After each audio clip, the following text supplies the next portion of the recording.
What's up, guys? Welcome to Among the Fence, my YouTube channel writing music reviews. My name is Aaron. I gotta admit, I'm still feeling a little under the weather. I tested positive for COVID on Thursday, about 3 or 4 days ago. Luckily for me, most of it was just a stuffy nose and like a slight dry cough. Nothing too serious. I didn't have a fever, aches, or I don't know. I felt a little bad. I was kind of tired here and there, but nothing too serious. Luckily, I still have some of that going on, but I'm just so tired of sitting around and not really doing anything other than watching TV. So I decided to check out a couple songs and do a weekly track review where I go through some of the releases that came out throughout the week of January 31st. And there's not really a whole lot of things that I went through and checked out, mostly because I'm tired, and not a whole lot of stuff really piqued my interest. There's only a handful of songs, and not only that, but there was a lot of songs that were done by bands that have like 1,000 or 2,000 followers on Spotify that I didn't really think they were great, and I don't really feel right putting them in the meh category or the bad category when, I mean, they're just starting out. They're trying to get their feet on the ground. So yeah, there's only a handful of songs for this weekly track review. First up is obviously Meshuggah, the Abysmal Eye. I really enjoyed this song, which is kind of surprising because I'm not really a Meshuggah fan. And it's not because I dislike their music or anything. I stated before and in multiple videos that I kind of have a hard time understanding their music when they go into different crazy time signatures and they do polyrhythms and they just do all kinds of different stuff that kind of throws me through a loop, and it's hard for me to listen to more than one song of theirs. But this song has just such a strong riff, and I love how it's so drawn out.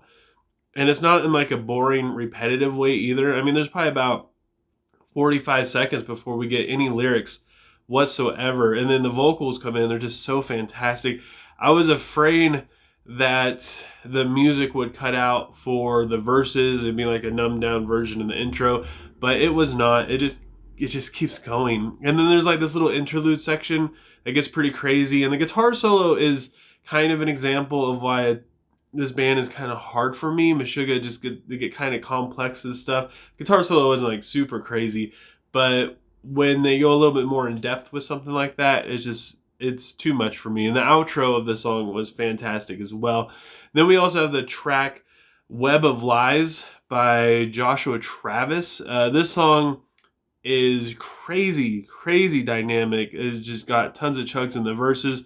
The vocals are all over the place. The chorus is just pure chaos as well. I wasn't too much into the production of this song. I probably have to listen to it more to really pick out why. But I feel like things were just a little bit too compressed, just in certain sections, mostly in the drums.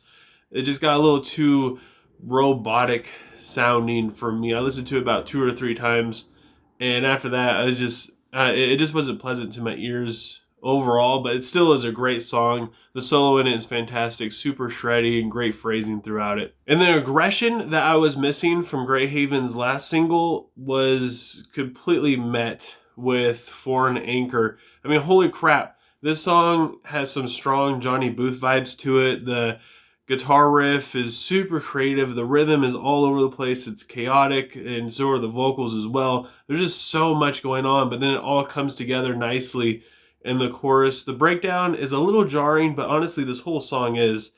Like, there's just so many different things going on in this song, and almost every part of it's kind of unorthodox. It's a very unsettling song. It sounds fantastic, and it brings out the chaos that they can bring into a song, and it reminds me of why I love them so much. They could do something that's super chill and mellow, or they could do something that's frantic and all over the place, and it makes you feel like you're going crazy. Thornhill's Archangel completely blew me away. When I first started my YouTube channel about a little over 2 years ago, a lot of people were asking me to do reviews on them, but I didn't really know them. I didn't really feel comfortable doing that. So just maybe about a year ago, I started listening to them. And every time I listen to them, I discover something new. Their music is kind of like a dream, and Archangel is no different. The verses are so peaceful, yet at the same time extremely busy. The vocals kind of lull you as they go back and forth while the drums hypnotize you. And the drum work in this is fantastic. The guitars create just this wall of atmosphere that comes at you. The lyrics are so well written. They're kind of like conversation pieces, and in between each one there's like thoughts that are going on in between it, and tells a story. It's so fantastic. There's so many different parts to this song. It's more of like an experience than anything else, which is something that I love from this band. We don't have a meh list today, but we have a bad list. There's only one song on the bad list. I'm sure all you guys saw it coming. It is Shinedown's Planet Zero. It's basically as I predicted in my New Music Friday. The song starts out with big open chords, which completely cut out, and it's left with just drums in the verses. And honestly, the verse is basically a ripoff of White Stripes' Icky Thump. The chorus is okay, but very basic. The hook is boring, as are all the lyrics. It's a song about cancel culture, which there's a lot of songs about that right now, and a lot of them I've given praise to, but this song is just so superficial, and it just kind of touches on the subject just so they could kind of be like, hey, we agree.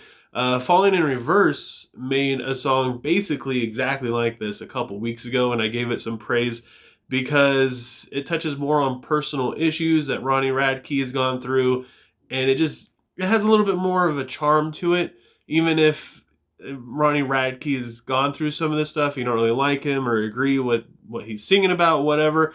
Just the fact that it's more personal, there's more depth to it, it made it so much better for me. This is just a radio rock song, just to get on the radio, get more plays, make more money. And that is it for the weekly track review. Like I said, there's just a handful of songs. I did listen to a lot of other stuff, but I wasn't really feeling it all that much. I just wanted to make a quick video, let you guys know that I'm doing all right. I'm getting better every single day, feeling better today compared to how I was when I first started, or even when, I don't know, I woke up yesterday, I guess. And I hope you guys enjoyed this video. If you did, don't forget to give it a like. Leave a comment below letting me know what I should review next. Hopefully I'll be feeling good enough to get back into doing a full album review soon. And if you want to help support me and my channel, just make me feel good about myself, please consider subscribing and ringing the bell icon. Doing all those things helps me out tremendously. It does a lot for my videos and this crazy YouTube algorithm thing. And I just appreciate you guys taking time out of your day to watch my videos. Thank you everybody who wished me well on my post, letting you guys know what was going on with me with COVID and all that. Yeah, I appreciate you guys a lot. And I hope you all have a good rest of your day or night whenever you happen to be watching this. And I will talk to you guys next time. I was trying